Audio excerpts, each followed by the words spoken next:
Good afternoon students. सो आज की class में हम जो टॉपिक डिस्कस करने वाले हैं वो है travel agents association of India. इससे पहले की क्लास में हम ऑलरेडी जो टूरिज्म ऑर्गेनाइजेशंस है उनके बारे में पढ़ चुके हैं, जो स्पेसिफिक टूरिज्म ऑर्गेनाइजेशंस है जैसे कि United Nations World Tourism Organisation हो गया, ये ऑलरेडी हम डिस्कस कर चुके हैं। इसके बाद हमने इंटरनेशनल सिविल एविएशन ऑर्गेनाइजेशंस के बारे में पढ़ लिया था। देन वी कवर्ड पाटा। ठीक है, तो आज का जो टॉपिक है वो है हमारा travel agents association of India, जो कि एक इंडियन एसोसिएशन है। ठीक है, और वर्ल्ड अगर हम इंडिया की बात करें तो इंडिया की वो सबसे पुरानी एसोसिएशन है। ठीक है, so the travel agents association of India is an apex body and it is the oldest association in India.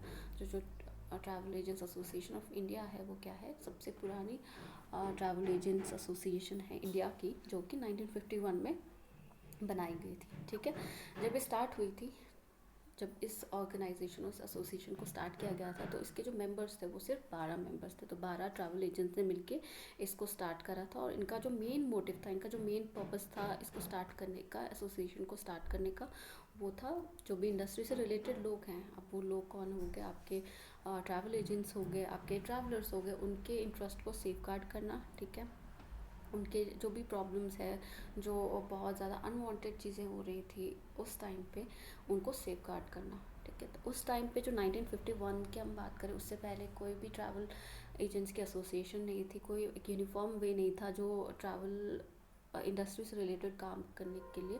तो उन्होंने क्या किया, एक एसोसिएशन बनाई जिसके अंतर्गत वो क्या करते थे, एक यूनिफॉर्म वे बनाते थे जिसके अंडर सारे जो ट्रैवल एजेंट्स थे यूनिफॉर्म वे में काम करते थे।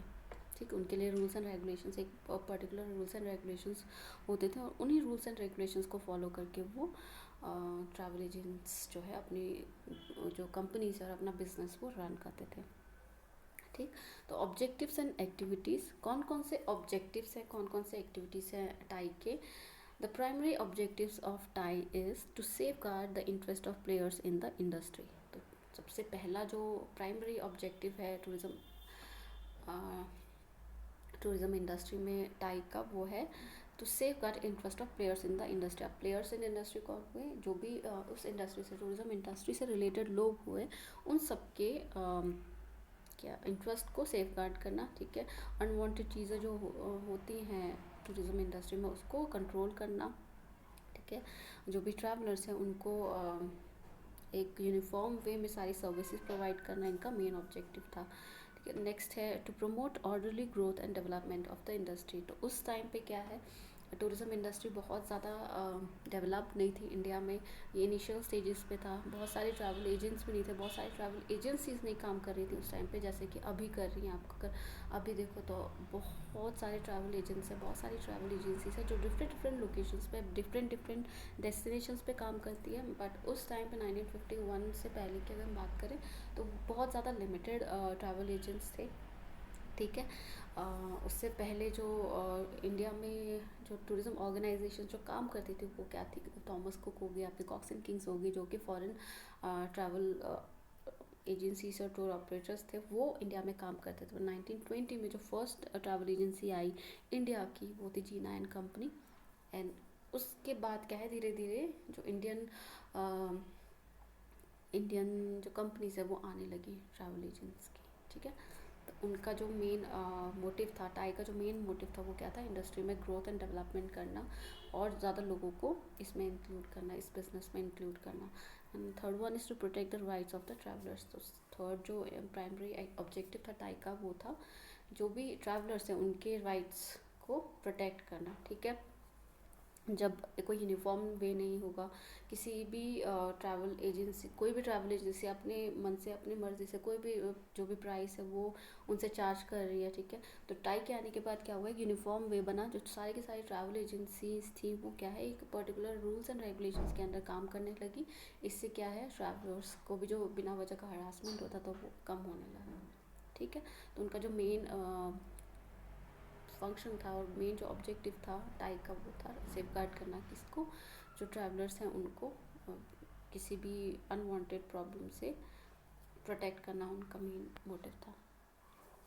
नेक्स्ट है to organise training and development programmes for the members. जो भी उसके मेंबर्स थे, टाई के जो मेंबर्स थे, उनको proper training and proper training देना, टूरिज्म से रिलेटेड, टूरिज्म इंडस्ट्री से रिलेटेड जो भी up to date information provide करना, उनको क्या क्या चेंजेस आ रही हैं इंडस्ट्री में, वो सारी चीज़ें बताना इसका टाई का दूसरा ऑब्जेक्टिव है।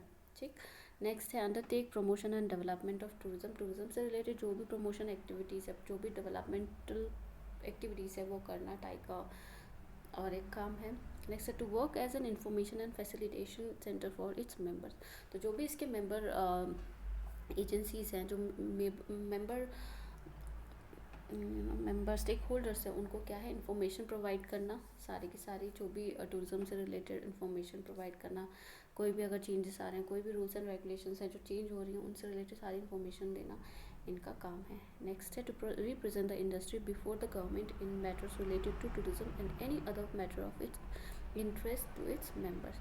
और क्या है, टूरिज्म से रिलेटेड, अगर टूरिज्म इंडस्ट्री से रिलेटेड कोई भी अगर प्रॉब्लम आ रही है ट्रैवल एजेंट्स को, तो उनके बिहाफ पे गवर्नमेंट तक उनकी बात पहुंचाना। ठीक है, जो भी मेंबर ट्रैवल एजेंट्स हैं, उनके बिहाफ पे जो टाई है वो क्या करते हैं, गवर्नमेंट तक उनके जो भी प्रॉब्लम्स हैं और जो भी कोई नई पॉलिसीज़ हैं जो उनको लगता है कि ये चीज़ें होनी चाहिए इंडस्ट्री में, वो सारी चीज़ें लेके वो गवर्नमेंट के पास उसको रिप्रेजेंट करते हैं, मतलब एक रिप्रेजेंटेटिव की तरह वो काम करती हैं।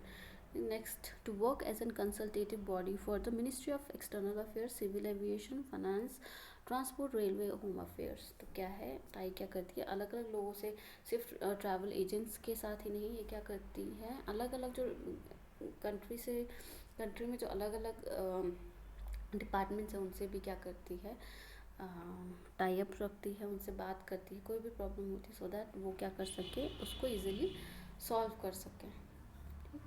Roles and functions क्या क्या है, the time members are not required to be involved in any matter which may be damaging to the public or to the dignity and integrity of travel agent profession।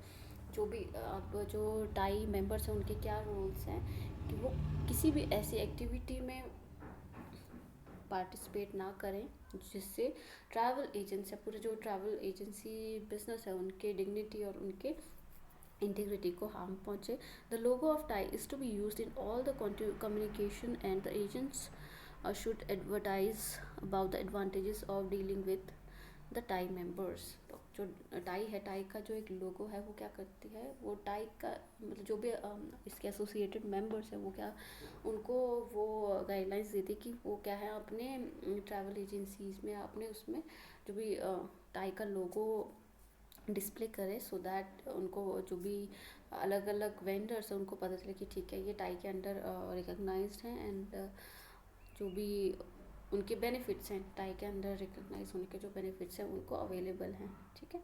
Next है the time member shall not violate the copyright act, the use of name, style, design और pattern must be done with prior permission of such members or principals. मतलब अब जो भी किसी भी business की अगर हम बात करते हैं, तो हर बिज़नेस का क्या है, अलग से नाम होता है, कॉपीराइट होता है। तो टाई जो मेंबर्स हैं वो क्या है, उनका मेन रोल क्या है, वो किसी और कंपनी के नाम, किसी और कंपनी का जो कॉपीराइट है, उन चीज़ों को ना चुराएं। ठीक है, उन मतलब जो भी रूल्स एंड रेगुलेशंस है उसके अंडर रह के वो अपने जो भी कंपनी है उसको स्टार्ट करें। ठीक है, कोई भी ऐसे वायलेशन ऑफ लॉ ना करे जिससे उनको आगे उनके नाम को, टाई के जो मेंबरशिप होने की वजह से उनके नाम को कोई ठेस पहुँचे। ठीक। The member shall be well acquainted with tariff rules, regulations and changes made by their principals and other regulatory bodies। तो जो मेंबर्स है, टाई मेंबर्स, उनको क्या पता होना चाहिए, जो टैरिफ रूल्स एंड रेगुलेशंस है, जो भी नए नए चेंजेस आ रहे हैं, टूरिज्म पॉलिसीज़ में चेंजेस आ रहे हैं, उनके बारे में सारी सारी जानकारी होनी चाहिए। The members must not be involve in receiving any personal favours in the conduct of their profession. और जो टाई के मेंबर्स हैं, टाई मेंबर्स हैं, वो किसी भी ऐसी चीज़ में इन्वॉल्व नहीं होंगे, अनवांटेड चीज़ों में इन्वॉल्व नहीं होंगे। ठीक है, कोई भी अपने पर्सनल फेवर्स नहीं लेंगे, कोई भी अपने बिजनेस से रिलेटेड, सिर्फ बिजनेस में एज ए प्रोफेशनल वो काम करेंगे, किसी भी उससे रिलेटेड वो चीज़ें नहीं करेंगे। And next है the member shall provide accurate information when asked by the clients or any other interested party about the principles, services. तो जो मेंबर्स होंगे वो क्या करेंगे, सारी की सारी इन्फॉर्मेशन, जो एक्यूरेट इन्फॉर्मेशन प्रोवाइड करेंगे इसके मेंबर्स को, ठीक है। और जो प्रिंसिपल वेंडर्स होंगे जो उनके साथ डायरेक्टली और इनडायरेक्टली कनेक्टेड होंगे उनको सारी की सारी इन्फॉर्मेशन देंगे। ठीक, थैंक यू।